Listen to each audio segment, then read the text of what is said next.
એક યુવાન મને કાલ મળ્યો, મને કહે, બાપુ 5 વર્ષ પહેલા તમારી કથા સાંભળી, હું બહુ પીતો હતો અને એની લીધે ડોક્ટરે મને કહ્યું કે તને ભયંકર રોગ થવાનો છે, 1 વર્ષમાં તું જીવીશ નહીં, મરી જઈશ.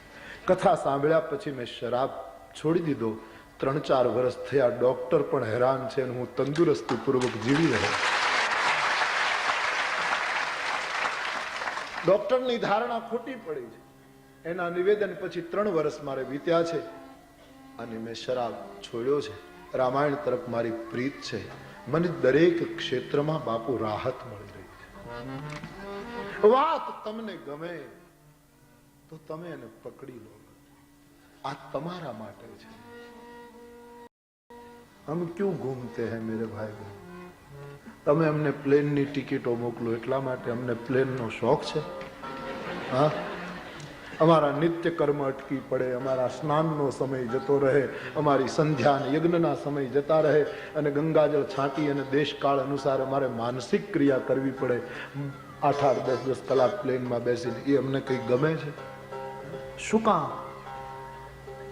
એક તો અમારો સ્વધર્મ છે અને બીજું, મારા ભાઈ બહેનો, તમે ભારતીય સંસ્કૃતિ ભૂલી ન જાઓ અને આ છોકરાઓ, આ ટોટિયાઓ જે રસ લે છે, દેશ પ્રદેશમાં જેટલા યુવાન ભાઈ બહેનો છે એ બધા અમારા ટોટિયાઓ છે.